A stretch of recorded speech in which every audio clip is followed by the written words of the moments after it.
What we're going to talk about today is why God made two genders, two sexes, male and female. We feel a certain way in our soul, and our body doesn't reflect that. Our body and our soul are in conflict. They are not at peace. You may have seen this clip. God decided male and female. If I was there, maybe I would have told him, is there something in the middle you could do? I was born like this. I don't know how I feel. I feel you. Pastors don't say this because they want to be absolute. Well, why did that? I don't freaking know. I know, honestly, I wish God would have made it so much simpler and it was like A, B, C, or D, like frick. As a pastor, like, so what do you think about gay men? I don't know. And I don't know what to do to help you, but to stand with you. And you're welcome at Transformation Church. Trans is in the title. Transformation, you can be here. Oh, God. All right, I'm gonna make a deal with you guys. I'm gonna go ahead and cut straight to the point. I'm gonna skip over the emotional reaction. I'll give you the good stuff, then I'll offer my personal reaction to this. Real quick, we are gonna get to the context of this clip in another video. Obviously, there is more to it, and we're gonna give them a fair shake. We're gonna do the right thing, but we're gonna get into the good stuff first, and then we'll address the context later.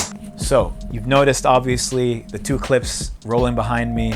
Joe Rogan with Matt Walsh. I truly believe that Matt Walsh dropped the ball big time, but I'll save it for another video, and we'll talk about why we are missing the target in our witness to the world. But Mike Todd, we're gonna take his challenge at face value. Let's get straight to the point. All right, so let's address this in layers. Layer one, why did God make them male and female? Most of us know this. He created them male and female. It says when he made them in his image.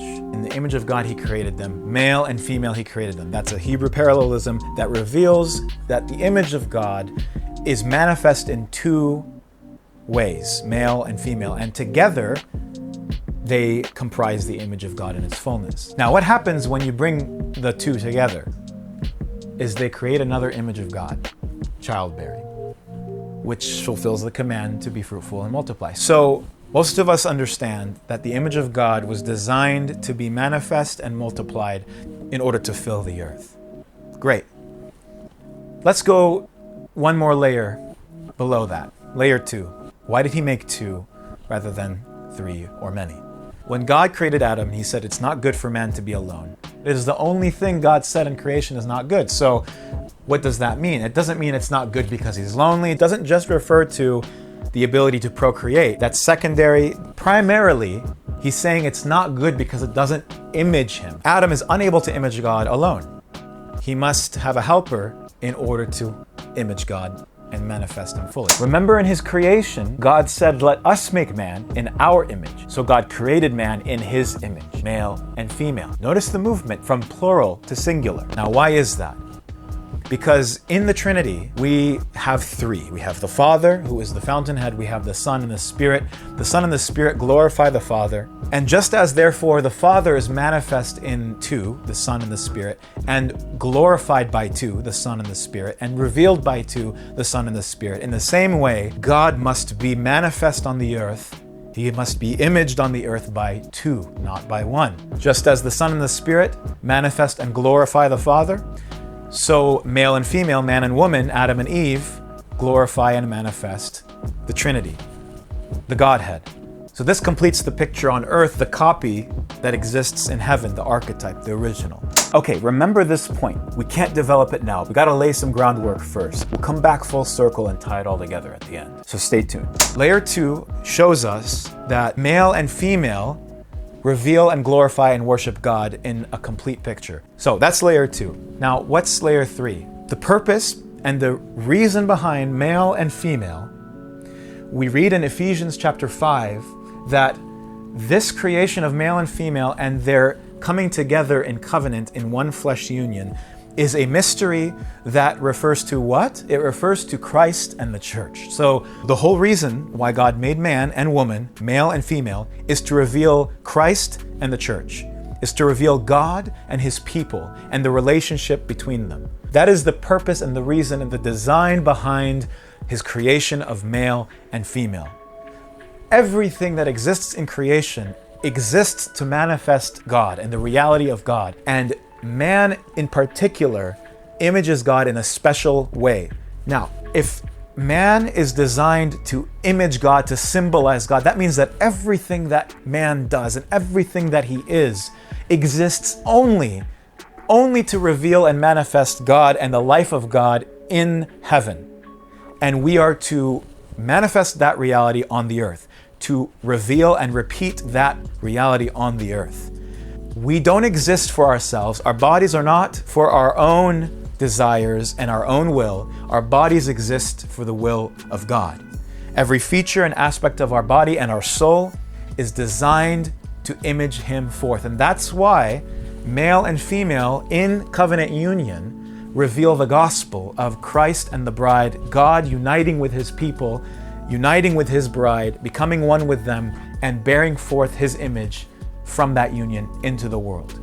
When Paul says that man is the glory and image of God and woman is the glory of man, the idea is that man is designed to be an image and a symbol of God, woman is designed to be an image and a symbol of mankind, and their union is meant to be an image and a symbol of God's union with man, heaven's union with earth, the union of all things in heaven and on earth in Christ.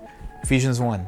Just as man is the generative power in the creation of life, and woman is the cultivating power in the creation of life. The woman receives from the man the seed for life and then glorifies it, cultivates it, and manifests the fullness of the image when she gives birth to children. That is the completion of the image and the glory of God, to be fruitful and multiply.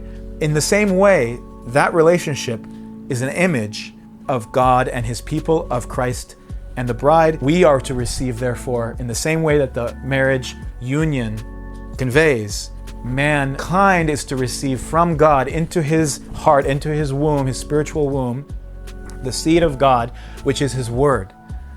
The Word of God is the seed of God that is implanted into our hearts. We cultivate it, we are pregnant with His Word, and then we give birth to His image in the world. We are His bride, He is our husband, and that is the relationship between Christ and the bride. That is the relationship between man and woman. That is the purpose and the reason behind that creation and that union, is to image forth the gospel in our covenant and union with God. God and man become one, male and female become one, and it creates life, it generates life. So that's the beauty of the union of heaven and earth in male and female, and God and man in man and woman, in the marriage union.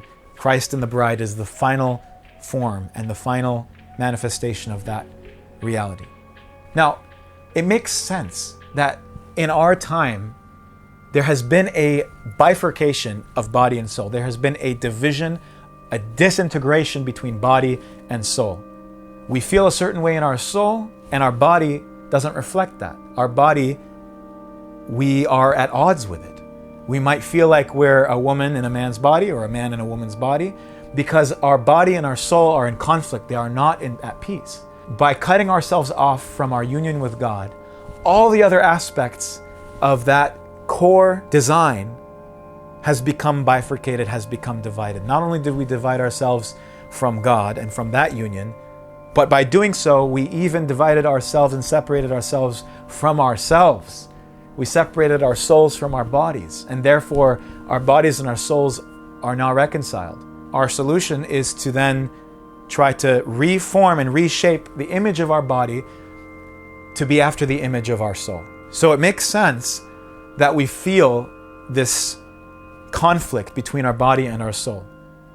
And so, of course, we want to try to reform our bodies so that we can feel a sense of rest in the fact that our body is actually manifesting the image of our soul. But our body was never designed to image our soul, especially a soul that has been divided from God's. Our bodies were designed for what? To be, as you know, a temple of God, to be and become a house of God, to carry His Spirit, to bear His image and His glory in ourselves to the world, to be emptied of ourselves and to be filled with God. And when you're emptied of yourself and you're filled with God, then all things come into reconciliation. Your body and soul come into reconciliation. You are brought into reconciliation with yourself, with others, with the earth, and with God. There's a lot more to say, I'll say it next time. Now, before I let you guys go, I just want to invite you to partner with me. I want to make this a regular thing. I'm planning to make content like this. And if you found this beneficial, then I want to invite you to sponsor and support me. So please spread the word. It would mean a great deal, and I'll be able to build up this ministry and provide a lot more content like this. So if you like what you're hearing, like what you're seeing, please share it and do all the algorithm stuff y'all know about. Commenting, liking, subscribing. I'd really like to get more of this type of content out there, and that would do a great deal of help. So thanks for the support, and see you guys next time. God has manifested his life in a fractal way. Every aspect of that pleasure is supposed to be a taste. Mankind must undergo a cutting, a death. Adam is cut in two. He undergoes a symbolic death when he enters into deep sleep. We find a formless void, a darkness. We want to reverse the creation of the world by splitting it and fragmenting it into 1,000 pieces. I'm going to do the right thing. Let's go back, give him the benefit of the doubt, and watch this in context. Okay, so how did we get here? It's like God woke up in the morning and he's looking in his closet. He's just looking at his clothes and he's like, you know what? I think I'll just put this on today. The reason why we have lost our prophetic voice in the world as a church is because we are children, orphans really, of a philosophy, and we don't even know our own parents. So if you think about it, it actually makes sense that the rainbow is the symbol. The reason why the flood of Noah was a fitting punishment is because of this very fact. Think about it. Judgment Day will not be kind to the teachers who fail to feed the flock. Not only veiled themselves, but placing a veil in front of others. It's like what Jesus said to the Pharisees. You yourselves, you blind guides, you shut the door of the kingdom in front of people's faces, and you yourselves won't enter. I think we're going to lose our voice and our generation.